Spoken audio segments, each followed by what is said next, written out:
A pessoa que realmente tem a doença da depressão, mesmo que ela não estivesse passando por nenhum problema, nenhum fator estressante, ela iria apresentar aqueles traços. Então é um problema, a gente diz, endógeno. O cérebro das pessoas muitas vezes se identifica que desde a infância são pessoas que têm dificuldade de ter prazer na vida, de ter motivação, de obter. E há outras pessoas que a gente acredita até que seja por uma questão de já uma tendência ou uma fragilidade maior para aquela questão, quando passam por uma situação mais difícil, que desencadeia um processo da qual elas não se recuperam. Hoje eu falo muito com os pacientes que chegam a mim, às vezes as pessoas encaminham uma pessoa que acabou de perder um parente, uma pessoa muito querida, com falecimento. Às vezes com 5, 6 dias já vem um psiquiatra falando que está mal, que precisa porque está em depressão. Não está em depressão. Isso é um luto.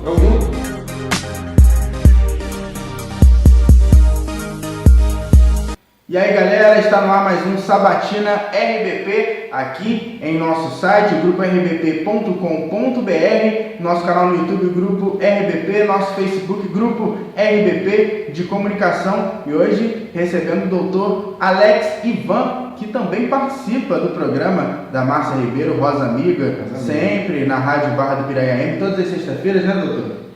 Não, alternando. O programa é toda sexta, mas o Alex Ivan participa sexta-feira sim, sexta-feira não, e hoje está participando aqui do Sabatina RBP. Tem muita coisa bacana para a gente conversar. Primeiramente, eu gostaria que você se apresentasse para os nossos ouvintes. Para quem não te conhece, você é um dos psiquiatras mais respeitados de nossa cidade. Fala um pouco da sua trajetória médica. Eu sou nascido em Barra do Piraí, né? Certo. Fui estudar em Niterói, na UF, me formei em medicina, posteriormente me formei em psiquiatria. Atuo desde 98 aqui em Barra do Piraí, já como acupunturista. Algumas pessoas me conhecem, na época eu comecei a trabalhar com acupuntura, e depois fiz o curso de psiquiatria e comecei também a partir de 2010 trabalhar com psiquiatria aqui em Barra. Olha que legal, eu não sabia que você também trabalha com acupuntura. É um tema polêmico também, muita gente... Já não é tão polêmico. Já não é mais tão polêmico. Hoje é uma especialidade médica, né, bem aceita, mas quando eu comecei a estudar realmente ainda era visto como algo alternativo, né? Certo.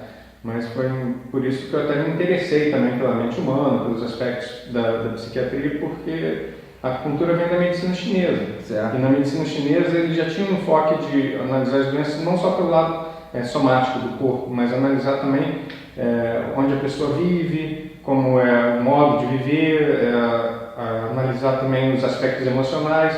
Na faculdade eu já comecei a ter contato com a psiquiatria, fiz estágio no Hospital Psiquiátrico de Jurujuba, depois fiz algum tempo também no manicômio judiciário, no Henrique Rocha, no Niterói, e eu já comecei a ficar fascinado por esse questionamento. Foi o que me fez posteriormente também escolher a psiquiatria como área de especialização. E aproveitando o gancho, você falou que fez um estágio, trabalhou no manicômio. Existe uma campanha hoje dizendo não aos manicômios. Qual a sua opinião sobre isso? Você acha que o manicômio de fato é abusivo ou é algo que realmente é necessário? O uso que se faz dele, né?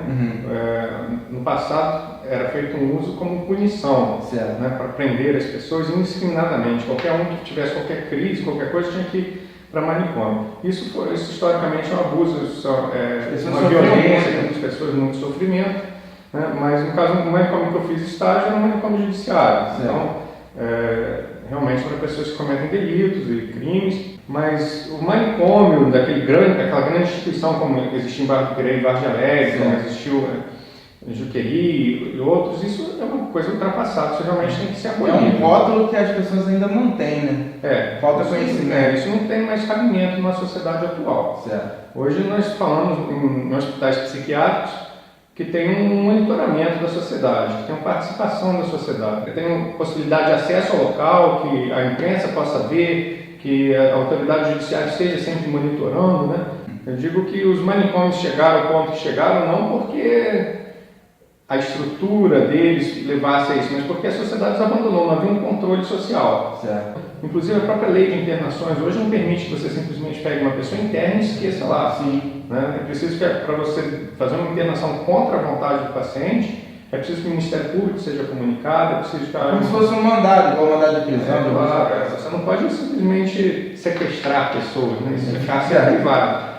Vamos então começar a tirar as minhas dúvidas e também dos ouvintes em relação à psiquiatria. Eu acho que uma das maiores dessas dúvidas é o tabu que existe dentro da profissão, né? Quando se fala de psiquiatria, as pessoas já imaginam, né? Vamos falar o português dos leigos, médico de maluco. Desculpa até usar esse termo, mas isso de fato, muita gente ainda tem esse preconceito, muitos têm vergonha, inclusive, de procurar um psiquiatra quando tem algum problema, porém não é bem assim, né, doutor? Eu gostaria que você falasse mais da psiquiatria. Ela provavelmente, né, a minha visão sobre isso, a visão leiga, é que é um médico das emoções.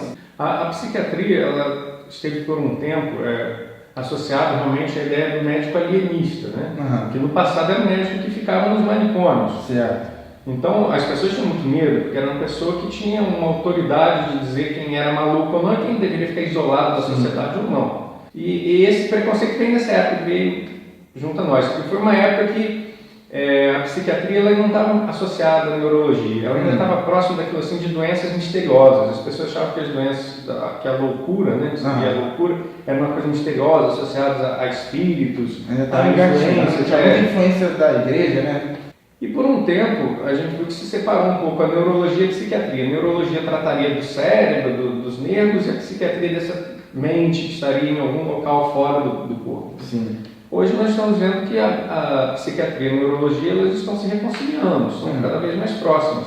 Uma vez que nós vemos que as doenças psiquiátricas, mesmo a esquizofrenia, que é a doença típica da psiquiatria, nós já vemos que ela é uma doença do cérebro, que ela existe dentro do corpo humano como todas as outras doenças. Sim. Hoje a psiquiatria, você considera que ela esteja de fato num nível tão avançado como, por exemplo, há pouco tempo eu estava lendo um artigo na internet, não me recordo aonde, mas um médico, não sei exatamente se era de fato um psiquiatra, afirmando que daqui a alguns anos, por exemplo, a psiquiatria poderia diminuir, por exemplo, o espaço dos psicólogos. Você defende isso ou você acredita que uma coisa não tem nada a ver com a outra e podem trabalhar em conjunto? Não tem nada a ver uma coisa com a outra. O psicólogo ele atua com a mente sã. Certo.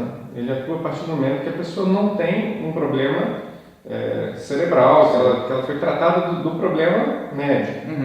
Ela tem um espaço cada vez maior e continuará tendo. Tanto na orientação das pessoas, na identificação de processos onde a pessoa sofre por angústias, por neuroses. Certo. E ela tem um espaço crescente, ainda mais nesse mundo cada vez mais veloz, com cada vez mais exigências.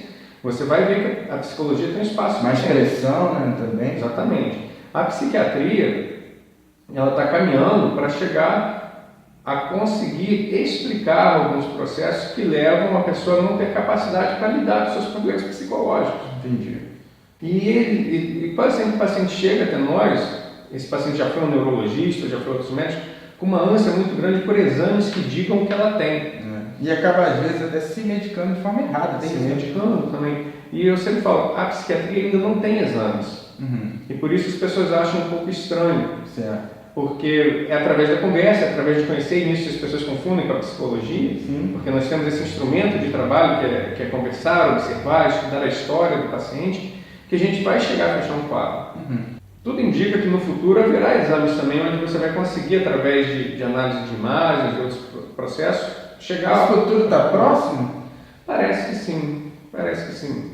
Nós já identificamos, por exemplo, condições genéticas em várias doenças psiquiátricas, alterações que aparecem em exames de imagem.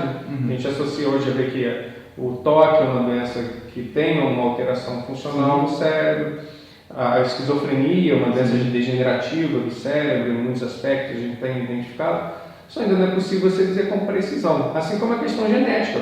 Nós já sabemos que é uma característica familiar em várias doenças psiquiátricas muito forte, portanto deve haver sim uma possibilidade futuramente de a gente identificar geneticamente também, testes genéticos. Para a gente encerrar essa primeira parte da nossa entrevista, muito interessante, por sinal, eu queria que você falasse da doença do século. Na minha visão, acho que muita gente quer depressão. Eu acredito que essa seja a doença do século, e com mais ou menos intensidade, as pessoas, mesmo assim, ainda têm muito preconceito e demoram a buscar ajuda profissional. O que falta para a depressão ser tratada eu não sei se é essa a palavra, porque eu tenho certeza que os médicos tratam com a seriedade que ela merece, mas talvez o paciente tratar ela, ou a família tratar a doença com a seriedade que ela merece. Sim, é importante diferenciar que é uma questão de você passar por uma situação depressiva, uma situação de tristeza, uma situação de angústia, e você ter a doença da depressão. A pessoa que realmente tem a doença da depressão, mesmo que ela não estivesse passando por nenhum problema, nenhum fator estressante, ela iria apresentar aqueles traços. Então é um problema de endógeno. O cérebro das pessoas, as pessoas muitas vezes se identifica que desde a infância são pessoas que têm dificuldade de ter prazer na vida, de ter motivação, de obter. E há outras pessoas que a gente acredita até que seja por uma questão de já uma tendência ou uma fragilidade maior para aquela questão, quando passam por uma situação mais difícil, que desencadeia um processo da qual eles não se recuperam. Hoje eu falo muito com alguns pacientes que chegam até mim, às vezes as pessoas encaminham uma pessoa que acabou de perder um parente, uma pessoa muito querida por falecimento. Às vezes com 5, 6 dias já vem um psiquiatra falando que está mal, que precisa porque está em depressão. Não está em depressão. Isso é um luto. É o luto. O luto que tem que ser respeitado. Não dá para viver uma vida sem ter tristeza. Sem ter tristeza. Sempre haverá períodos bons e ruins. Até porque é necessário que haja alguns períodos não tão bons para que a gente tenha noção do que é. É verdade. Para que a vitória seja boa, né? Exato. Se você viver um período contínuo de prazer, esse prazer deixa de ser prazer, passa a ser a normalidade. É o castigo que as pessoas encontram. O castigo que a pessoa que busca viver só em prazer tem é não ter mais prazer. E se você observa na questão de drogas, de compulsões, a pessoa, é difícil. A pessoa que busca estar sempre naquela euforia, uma hora aquela euforia deixa de fazer sentido. E ela encontra inevitavelmente vazio. Nessa parte que a gente vê que a psicologia, a religião, a filosofia, elas entram para preencher esse vazio que a gente, como lidar de uma forma sábia com a vida. Isso não é uma doença, isso é uma questão de vida. Da mesma forma que o luto é uma questão hoje da visão da sociedade. Porque no passado, quando uma pessoa perdia alguém, ela se vestia de preto, ela se recolhia. Eu me lembro que até minha avó contava que no passado as pessoas, quando alguém falecia, fechavam as janelas da casa, e aquela casa ficava muito sem janelas que viravam para a rua. E ninguém ia lá bater na porta e falava: Dona Fulano, você já perdeu seu marido? Para de chorar, não chora não, porque as pessoas respeitavam a dor no sofrimento. Hoje, talvez um pouco por essa cultura da autoajuda, se você encontra com alguém que perdeu, às vezes, a mãe há uma semana atrás, você já fala assim: não fica triste não, isso acontece, você quer que a pessoa... E essa cultura da autoajuda mais ajuda ou mais atrapalha? Ela atrapalha muito. Ela atrapalha muito porque ela está criando uma pressão, aquela pressão de todos têm que ser felizes, todos têm que estar rindo. Assim como nas redes sociais, exatamente. A vida perfeita, aquele namoro do Instagram. Se você pensar de forma positiva, tudo vai dar certo. Às vezes você pensa de forma positiva e as coisas dão errado. Não tem como você se sente. Eu sou a pior pessoa do mundo. Eu penso de uma forma positiva e as coisas dão errado para mim. Por que será? Por que será? É verdade. E às vezes a explicação é simples, porque coisas ruins acontecem. Agora, a depressão ela é uma doença e ela tem que ser tratada. Sim, a depressão orgânica ela tem que ser tratada. Viu, gente? Então procure sempre os médicos responsáveis por tratar essa doença, por mais, óbvio, a família é importante, né, doutor? Religião, como você disse, mas a depressão ela é uma doença e ela tem cura, né? E o importante do acompanhamento psiquiátrico é que o psiquiatra ele vai ter aquela visão de definir se aquilo ali é depressão doença ou se é uma situação de vida. Sim. E o psicólogo também entra nessa área. Então, quando a gente fala que eu te diminuo, trabalha cada vez mais. Por quê? Eu vou tratar a pessoa, eu vou precisar de alguém que trabalhe as ideias que essa pessoa tem sobre essa doença que ela comete. Gente, essa foi a primeira parte. Vamos agora então ao nosso jogo rápido.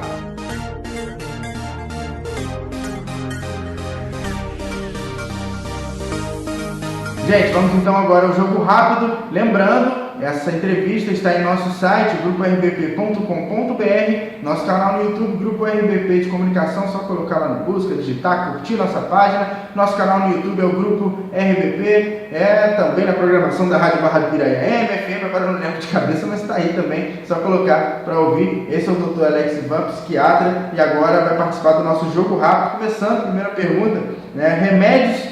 Como a gente falou, a gente vinha falando sobre a medicação, os remédios são de fato a cura, ou se a pessoa não desejar, a gente estava falando sobre isso também, da positividade, se a pessoa não tiver a positividade, não tiver também o cuidado com o corpo e com a mente, os remédios não fazem efeito.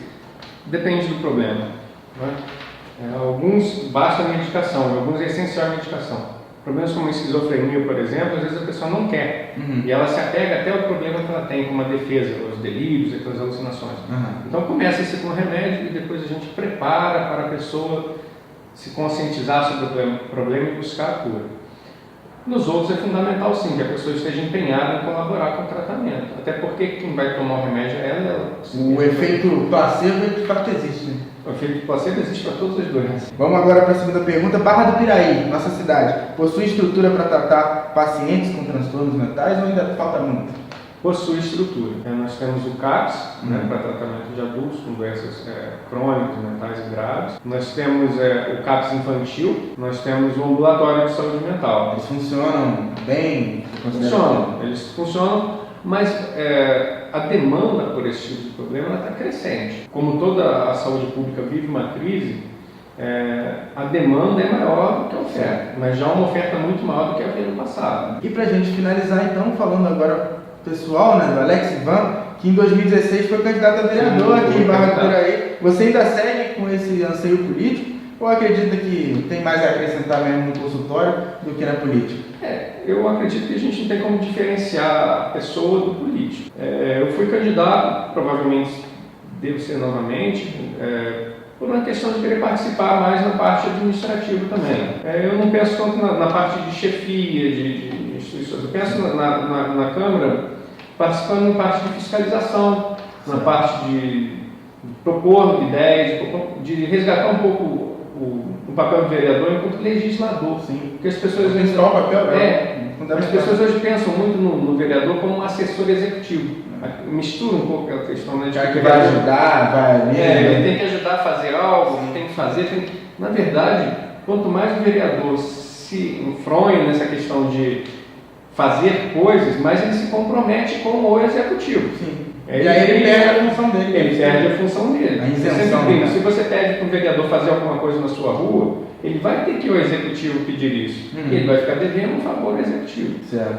E a Câmara perde aquela função de vamos opinar, vamos fiscalizar o executivo e vamos trazer ideias que possam ser aprovadas como leis, vamos legislar para a população. Isso foi um pouco esquecido e a população ainda vê, né? O vereador como aquele que vai lá pressionar para o executivo fazer. Prestar favor, né? Prestar favor. Doutor, muito obrigado pela entrevista, muito boa, muito bacana. Infelizmente o tempo é curto, não dá pra gente falar mais, poderíamos conversar aqui o dia inteiro, mas eu acho que ficou bacana dentro do possível, do tempo, e muito interessante. Lembrando, essa entrevista, além do nosso Facebook, também nosso site, o gruporvp.com.br, nosso canal no YouTube é o Grupo RVP, é só curtir, seguir lá que você vai receber as notificações com todos os nossos vídeos, tem a coluna do Simpatia, tem vários vídeos da rádio, e esse foi mais um Sabatina RVP, dessa vez com o psiquiatra, doutor Alex Ivan. Muito obrigado. Eu que agradeço a oportunidade. Falou, um abraço, gente.